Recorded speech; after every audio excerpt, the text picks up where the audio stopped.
మిథున రాశి మిత్రులారా, ఏప్రిల్ 22 నుండి ఏప్రిల్ 28, 2026 వరకు ఈ వారం శుభాశుభ ఫలితాలు ఉన్నాయంటే జీవితాన్ని మార్చే వారం కూడా చెప్పచ్చు. ఈ వారం మీకు రెండు మార్గాలు కనిపిస్తాయి. విజయం ఒక పక్క, మరొకటి గందరగోళం ఒక పక్క. మీరు ఏది ఎంచుకుంటారో అదే మీ భవిష్యత్తును నిర్ణయిస్తుంది. అతి ఆశ కూడా పెరుగుతుంది. జాగ్రత్తగా ఉండాల్సిన వారం. ఈ వారం రాశికి అధిపతి అయినటువంటి బుధుడు చాలా ముఖ్యమైనటువంటి పాత్ర పోషిస్తున్నాడు.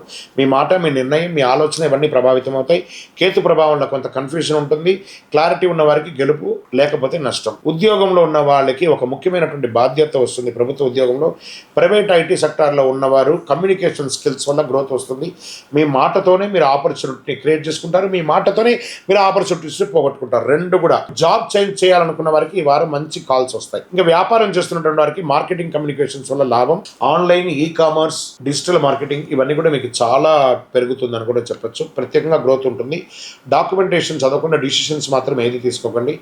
రాజకీయంలో ఉన్న వాళ్ళకి మీ మాటకి ఇంపార్టెంట్ పెరుగుతుంది. ప్రజాక్షేత్రంలో వెళ్ళేటప్పుడు కాస్త సౌమ్యంగా ఉండండి.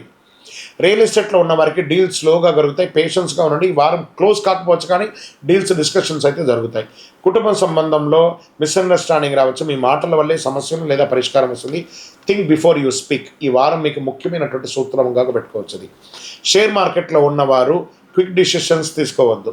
అనలైజ్ చేసి ఇన్వెస్ట్ చేస్తే ప్రాఫిట్ 52 వీక్స్ ఎలా ఉంది చూడండి. అవన్నీ కూడా ఎమోషన్స్తో ట్రేడింగ్ చేస్తే లాస్ మాత్రం ఖాయం అని కూడా చెప్పచ్చు. జాగ్రత్త. విద్యార్థులకి కాన్సన్ట్రేషన్ ఇంప్రూవ్ అవుతుంది. కమ్యూనికేషన్ సబ్జెక్ట్లో మంచి పెర్ఫార్మెన్స్ పొందుతారు. విదేశాలకు వెళ్ళాలనుకున్న వారికి ప్రాసెస్ ఫార్వర్డ్ అవుతుంది. ఇక్కడ ఇంకొక విషయం ఏమంటే, ఇక కళాకారులకి, సినిమా వాళ్ళకి కానీ, టీవీ రంగంలో ఉన్న వాళ్ళకి కానీ, యూట్యూబర్స్ కానీ ఇది ఒక మంచి అవకాశం అని కూడా చెప్పచ్చు. మీడియా రంగం వాళ్ళకి అందరికీ కూడా ఇది బాగుంటుంది. ఇంకా హెల్త్ పరంగా అనాక్సిటీ స్ట్రెస్ అని చెప్పచ్చు. చేంజ్ ఉంటుంది బాగా. ఎప్పుడు ఏదో ఒక స్ట్రెస్, మైగ్రేన్ రావడం లాంటిది, స్లీప్ స్టైల్ డిస్టర్బ్ అవ్వడం కానీ, మీ మైండ్ కామ్గా ఉంచుకోకపోవడం చాలా అవసరం అండి. ఓవర్ స్ట్రెస్ తీసుకోకండి. పరిహారాలన్నీ కూడా బుధవారం రోజు విష్ణు సహస్రనామం ప్రార్థన చేయండి. ఏదైనా మహావిష్ణు దేవాలయానికి వెళ్ళండి. పచ్చని పండ్లు, కూరగాయలు ఆవులకి అన్నిటికీ చేయండి. ఓం నమో భగవతే వాసుదేవాయ అని ఒక 108 సార్లు జపం చేయండి. మీ ఈ యొక్క పరిహారం క్లారిటీ మరియు సక్సెస్ని ఇస్తుంది. సరైన నిర్ణయం తీసుకుంటే మీరు పైకి అద్భుతంగా రాణిస్తారు. తప్పు చేసే అవకాశాలను కోల్పోతారు. మీరు ఈ మొదటి 2 రోజులు మీ జీవితాన్ని మార్చేస్తాయండి. మీ మాటే మీ అదృష్టం. విజయవస్తు.